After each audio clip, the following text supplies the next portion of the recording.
السلام علیکم ورحمۃ اللہ وبرکاتہ۔ 10 محرم کو ہم سب لوگوں کو 3 کام کرنا چاہیے اور 3 کام نہیں کرنا چاہیے۔ 10 محرم یعنی یوم عاشورہ کو 3 کام جو ہمیں کرنا چاہیے وہ 3 کام کون کون سے ہیں؟ نمبر 1 روزہ رکھنا۔ 10 محرم کو روزہ رکھنے کی بہت زیادہ فضیلت احادیث مبارکہ میں وارد ہوئی ہے۔ اس روزے کی برکت سے اللہ تعالیٰ ہمارے 1 سال کے صغیرہ گناہ معاف فرما دیتا ہے۔ حضور علیہ السلام نے اس روزہ رکھنے کی تلقین فرمائی ہے۔ حضور علیہ السلام خود 10 محرم کو روزہ رکھا کرتے تھے۔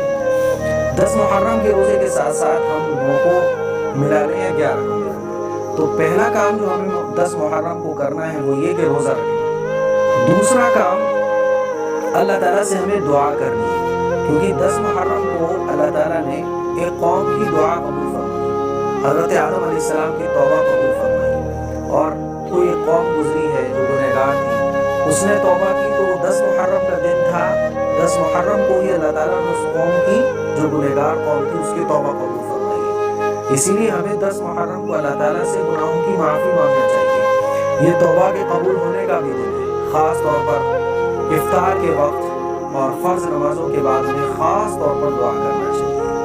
تیسرا کام جو 10 محرم کو ہمیں کرنا ہے وہ یہ کہ خوب صدقہ خیرات کرنا ہے، اپنے دسترخوان کو وسیع کرنا ہے۔ حدیث شریف سے ہی پتہ چلتا ہے کہ جو 10 محرم کو اپنا دسترخوان وسیع کرتا ہے، اپنے گھر والوں پر خرچ کرتا ہے، اپنے ہاتھ کو کھول دیتا ہے، تو اللہ تعالیٰ پورے سال اس کے رزق میں برکت عطا فرماتا ہے۔ ایک صحابی ہیں حضرت جابر رضی اللہ تعالیٰ عنہ فرماتے ہیں کہ ہم نے اس چیز کا مشاہدہ کیا ہے کہ کئی سال ہم نے اپنے دسترخوان کو 10 محرم کے دن وسیع کیا، لوگوں کو افطار کرایا، غریبوں کو کھانا کھلایا، اپنے گھر والوں کے لیے ہاتھ کو کھول دیا، تو اللہ تعالیٰ نے ہمارے پورے سال رزق میں برکت فرمائی۔ تو یہ 3 کام ہیں جو ہمیں کرنا ہے۔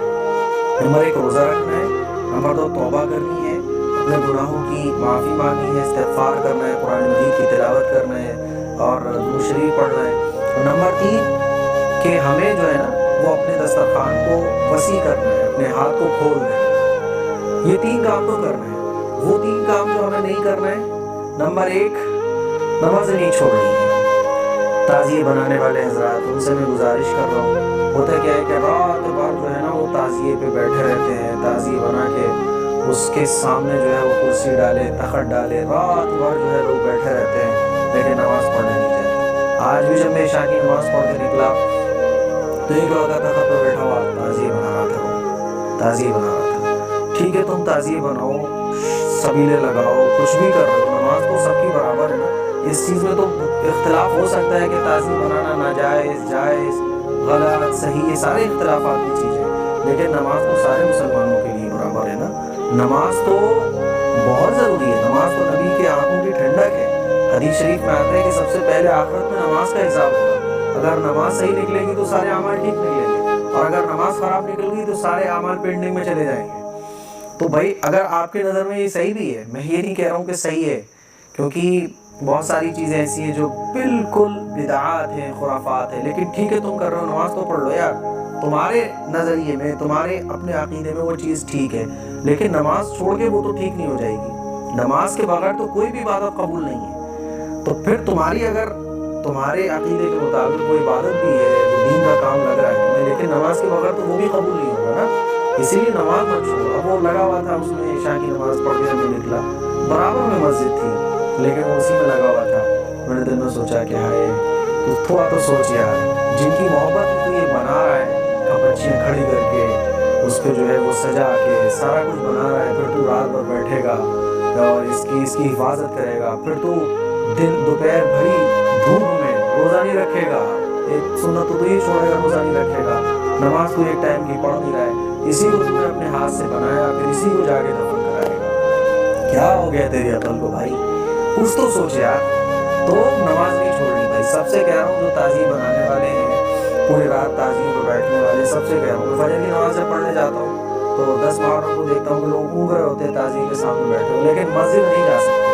کیا ہو گیا کہ مسجد کیوں نہیں جا رہے بھائی؟ مسجد سے اتنی نفرت کیوں ہے؟ حالانکہ کربلا کے واقعے سے جو سب سے زیادہ اہم سبق ہمیں ملتا ہے وہ یہی ملتا ہے۔ لوگ پوچھتے ہیں کہ کربلا کے واقعے سے کیا سبق ملتا ہے؟ کربلا کے واقعے سے مردوں کے لیے سجدے کا اور عورتوں کے لیے پردے کا سبق ملتا ہے۔ اس کو دیکھو آپ، اس پہ غور کرو تھوڑا سا. تو نمبر 1 نمازیں نہیں چھوڑنی ہے. نمبر 2 شریعت کے خلاف کوئی کام نہیں کرنا ہے. یہ بڑی بڑی الماریاں تم نے لگا دی، ڈی جے ساؤنڈ لگا دی ہے، یا حسین کے تم نے میوزک والا اس میں نعتیں بجا دی. کتنی تکلیف، کتنے بوڑھوں کو، کتنے مریضوں کو تکلیف پہنچتی ہوگی. تم نے تعزیوں کے ذریعے سڑکیں جام کر دی، لوگ نکل نہیں پا رہے ہیں. شریعت کا حکم یہ ایک تکلیف دینے والی چیز کو راستے سے ہٹا دو، تم خود تکلیف بن گئے اوپر سے نیچے تک. سڑکیں تم نے جام کر دی، گاڑی نہیں نکل پا رہی ہیں. یہ اسلامی تعلیمات ہیں. تو کوئی بھی کام جو شریعت کے خلاف ہو 10 محرم کو نہیں کر رہے، کیونکہ 10 محرم بلکہ محرم کا مہینہ یہ قابل احترام ہے. اور محرم کے مہینے میں بھی 10 محرم کو جو دن ہے نا، وہ بہت زیادہ برکت والا ہے، فضیلت والا ہے. اب اسی دن میں ہم نے شریعت کے خلاف کام کرنا شروع کر دی. تو میوزک، ساؤنڈ، شریعت کے خلاف جتنے بھی کام ہیں وہ نہیں کر رہے. رزق آپ بانٹ رہے ہو، ٹھیک ہے، آپ بانٹ رہے ہو، لنگر چلا رہے ہو، لیکن لٹاؤ مت. آپ شربت پلا رہے ہو، ٹھیک ہے، اسے برباد مت کرو. اتنا رزق 10 محرم کو برباد ہوتا ہے. سڑکوں پہ دونے پڑے ہوئے پتے، دونے بھرے ہوئے حلووں کے اور کسی اور چیز کے کھانوں کی چیزوں کے پڑے ہوئے ملتے ہیں. غریب کے منہ تک وہ پہنچ نہیں پاتا. میرے عزیز بھائی، تھوڑا تو سوچو یار، تم اللہ کو راضی کرنا چاہتے ہو نا؟ کیا یہ راستہ اللہ کو راضی کرنے والا ہے؟ تو نمبر 2، اللہ کو ناراض کرنے والے، اللہ اور اللہ کے رسول کی تعلیمات کے خلاف کوئی بھی کام نہیں کرنا، کوئی بھی کام نہیں کرنا. نمبر 3، اپنی بہن بیٹیوں کو روکنا ہے کہ دیکھو راتوں میں اور دن میں یہ تعزیے دیکھنے مت جاؤ. بے پردہ خواتین، ہماری بہنیں، ہماری بیٹیاں بے پردہ فیشنیبل ڈریس پہن کے، لیپا پوتی چہرے پہ کر کے لوگ تعزیے دیکھنے کے لیے نکلتی ہیں. پھر ان کے پیچھے جو لڑکے چلتے ہیں، کیونکہ ظاہر ہے بھائی سب کو پتہ ہوتا ہے کہ یہ لڑکی جائے گی جس کو دیکھنا ہے. پھر جو چکر بازیاں، کاٹے بازیاں چلتی ہیں، آپ لوگوں کو سب پتہ ہے. میں اپنی اس کو زبان سے ادا نہیں کرنا چاہتا. لڑکیاں، خواتین، عورتیں، جوان لڑکیاں. اچھا عجیب بات یہ کہ جو عورتیں، شادی شدہ عورتیں، وہ تو برقعے میں ہوتی ہیں، جن کی طرف کوئی مسئلہ ہی نہیں ہے. اور جو جوان بچیاں وہ بے پردہ ہوتی ہیں، جن کی طرف نوجوان اٹریکٹ ہو.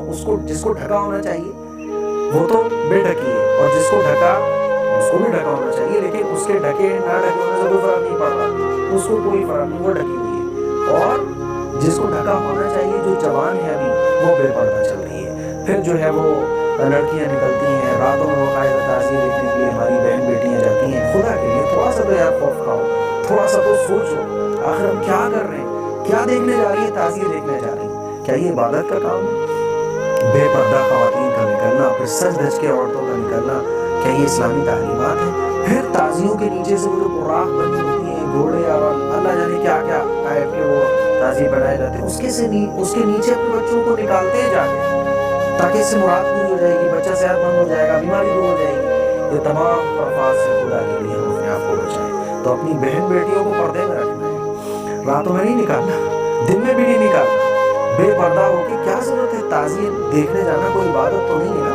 بغیر شرعی ضرورت کے گھر سے نکلنا جائز تو نہیں ہے نا؟ پھر اتنی بھیڑ میں، جبکہ آپ کو پتہ ہے کہ لڑکے بھی وہاں ہیں، پھر لڑکیاں، ہماری بہن بیٹیاں بے پردہ جا رہی ہیں، ہم سب دیکھ رہے ہوتے ہیں. اس سے بھی ہمیں اپنی بچیوں کو بچانا ہے. تو یہ 3 کام کر رہے ہیں، یہ 3 کام نہیں کرنا ہے. اللہ کرے میری یہ بات آپ لوگوں کے دل میں اتر جائے. آپ